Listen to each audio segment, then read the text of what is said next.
hingga membuat sejumlah pengendara terjatuh. Bersama saya, Mirfa Suri, inilah iNews Malam selengkapnya.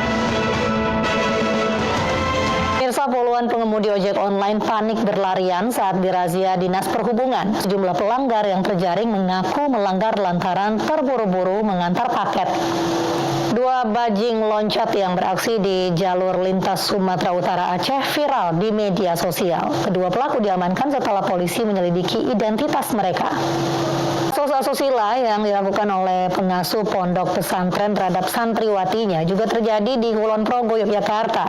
Polisi melimpahkan kasus itu ke kejaksaan dan tersangka ditahan selama 20 hari ke depan. Kasus dugaan ujaran kebencian bermuatan sara, Ferdinand Huta Heian menjalani sidang perdana. Sidang perdana berisikan pembacaan dakwaan terhadap Ferdinand yang kini berstatus terdakwa. Pemirsa, pemerintah berencana mengurangi durasi karantina bagi pelaku perjalanan luar negeri menjadi 3 hari. Meski demikian, para pelaku perjalanan luar negeri harus memenuhi persyaratan yang berlaku. Puluhan ibu-ibu berunjuk rasa menolak wajib vaksinasi. Seorang pria Parubaya menodongkan pistol ke arah pekerja bangunan di Pondok Indah, Jakarta. Keboi lansia itu ditangkap atas tuduhan pengancaman. Seorang tahanan tewas di Mapolsek Lubuk Linggau Utara, Kota Lubuk Linggau, Sumatera Selatan. Keluarga almarhum mendatangi kantor polisi mempertanyakan kematian korban yang mereka anggap tidak wajar. Video Ustadz Khalid Basalamah terkait pernyataannya mengenai wayang yang dinilai haram menuai kritik. Khalid Basalamah telah mengklarifikasi dan juga meminta maaf atas pernyataannya yang menuai polemik. Pemirsa, kejadian unik menimpa mantan Gubernur Nusa Tenggara Barat, Tuan Guru Bajang. Ia sempat diusir petugas saat berfoto di atas bukit di kawasan sirkuit Mandalika, Lombok Tengah. Pemirsa, sidang dugaan pengancaman dengan terdakwa musisi Jerings kembali bergulir. Berbeda dari kebiasaan sebelumnya, dalam sidang itu Jerings tampil lebih tenang. Aksi begal sadis di Bekasi kembali makan korban. Kali ini, anggota BRIMOB menjadi korban keganasan begal jalanan di daerah ujung aspal. Selain menderita luka akibat sabetan senjata tajam, korban juga kehilangan sepeda motor. Bukan suami istri yang sedang berduaan di toko pakaian di Gunung Sitoli digerebek oleh suami sah.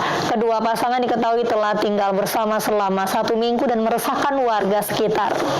Propam Polda Sulawesi Tengah memeriksa 17 polisi yang diduga terlibat dalam penembakan seorang demonstran penolak tambang di Parigi Motong. 15 pucuk senjata api dari 17 polisi juga disita. Kita beralih ke informasi di mana harga kacang kedelai terus melambung tinggi. Pengrajin tahu dan tempe Johar Baru Jakarta hanya bisa pasrah tetap memproduksi tahu dan tempe setiap harinya. Pemirsa, sebagai negara maritim Indonesia memiliki kekayaan biota laut yang melimpah termasuk komoditas ikan. Selain bisa menjadi berbagai jenis makanan dari olahan ikan segar, ikan dapat diolah menjadi ikan asin yang menjadi salah satu produk andalan di tanah air. Paris Saint-Germain akan menjamu Real Madrid dalam laga leg pertama babak 16 besar Liga Champions dini hari nanti. Akan ada reuni dan pertemuan musuh lama dalam laga ini.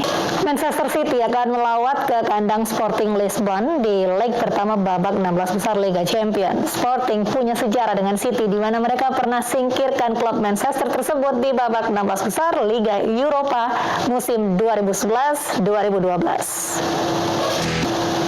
Los Angeles Clippers membuat Golden State Warriors tak berdaya dalam lanjutan Liga Basket NBA.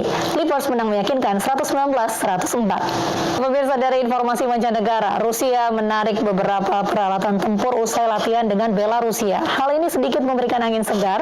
Kremlin mungkin tak akan menyerang Ukraina. Dan informasi ini sekaligus menutup iNews Malam. Pemirsa, kita percaya pandemi akan bisa dilalui dengan saling jaga dan saling peduli. Mari kita jaga diri dan saling mengingatkan untuk selalu patuhi protokol kesehatan. Pakai masker, jaga jarak, dan kurangi mobilitas. Saya Mirfa Suri dan kerabat kerja yang bertugas undur diri. Terima kasih, sampai jumpa.